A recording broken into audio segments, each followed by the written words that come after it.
Hi everybody, if you're new here, I'm Felicia. In today's video, I'm going to talk about sugar and how it relates to fertility.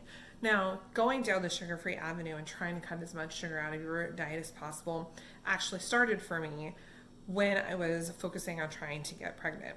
I personally have had, or still do, have a really low AMH level, which means anti-Müllerian hormone. And AMH is one of the indicators that they use to see where your quality egg count is. When I was just over 30, it was already somebody over 40, and by the time I was 35, it was somebody over 50, lowering my chances of being able to even release an egg that would be capable of conceiving before I dealt with any other imbalances going on in my body. So that really got me into why sugar-free and what it can do. Now, the first thing and what was most important for me was that sugar, we all know when you eat it, you have that rise and then the crash, right? Well, that's what's going on with your blood sugar, which gives you all that quick burst of energy as insulin pumps into your system, and then you crash when it stops. Now, insulin is actually chemically similar to the chemicals that release in your body to tell, or the hormones, that release in your body that tell your body to develop and mature an egg on schedule. So if you're having this going on all the time, these rises and crashes, it's very possible that your body is miscommunicating with your ovaries and telling them when it should produce a healthy egg in your cycle. It may cause them to either not release an egg, to release an egg that's not mature enough to conceive, to release an egg that's not ready to, once it's conceived, implants. Like, it's a whole cascade effect. So it's really important to keep your insulin levels as regulated as possible while you're trying to conceive. The next thing that it can do with this crash and rise and crash is it's messing with your adrenal glands and the cortisol. Because so as your body is dealing with the rise and crash, your adrenal glands are pumping out cortisol and adrenaline to try and balance that out and kind of get rid of that fight or flight and calm your body down. Now, the problem with that is that it uses all this energy to focus on that issue, and it makes it so the adrenal glands can't focus on what they're supposed to be doing, which is regulating your hormones. This causes an imbalance in your estrogen, your progesterone. It can give you the wrong amount of testosterone, and all of those are really, really important for your fertility and your reproductive system. As it's doing this and focusing on the wrong hormones, it's also not focusing on what vitamins and minerals you need to have stored and have enough capacity to balance out through your body. The ones that are really big for fertility are vitamin B, especially B6, magnesium, copper, and vitamin E. Most women are a little deficient in magnesium, and that can cause some issues with your sleep, but the key one for fertility is vitamin E.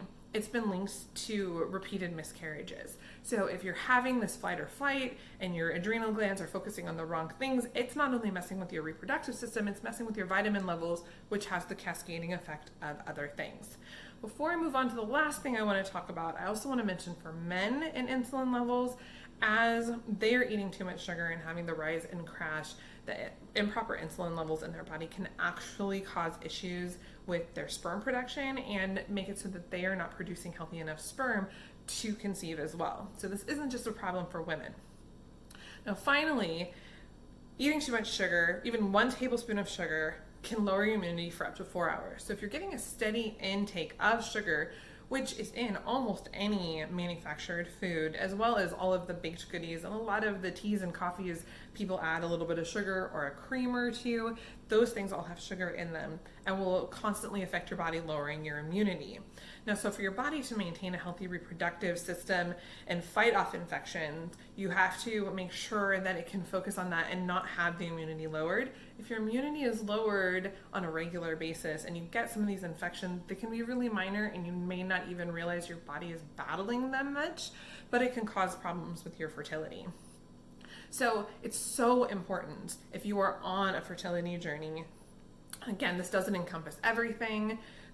All bodies have so many things going on, but one of the things that you can control, and I know when I was dealing with trying to get pregnant, I wanted to know every single thing I could do that I could control to try and have my babies. This is one of the big, most important ones, and I cannot stress enough how important it is to detox your body from the sugar. Now, a true detox, and this is going to be something people aren't happy to hear, is 3 months. You need about 90 days to really cleanse your body, reset your chemistry, and have it in balance for what would be ideal for fertility if you're having fertility issues.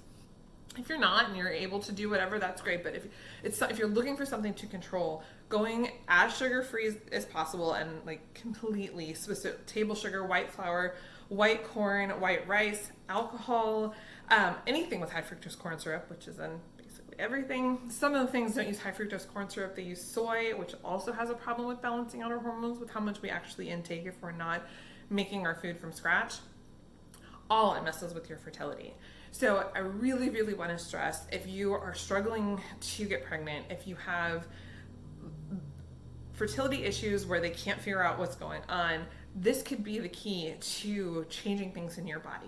There are a bunch of other ones, and I'll do a whole video on fertility later. I really wanted to focus on sugar-free today and why it's so important for fertility, because let me tell you, I know I'm just one test case, I know it's not scientific, but both babies, 3 months, my next cycle, I got pregnant. So I personally say it was just my body, everybody is different, but I swear by it. Both girls, both times, the next cycle after that 3 months, I have my girls. So if you have any questions, please let me know. If you're struggling with figuring out what to eat and what not to eat and how to get it all done and you're feeling really overwhelmed, please feel free to reach out. I'm happy to help and give tips and ideas, recipes, whatever I can do to ease your journey and your stress. And let me tell you, girl, it's not your fault. Whatever it is, I know it's so easy to get wrapped up in it, but I promise, breathe. You will have your baby at the right time. Have a great day.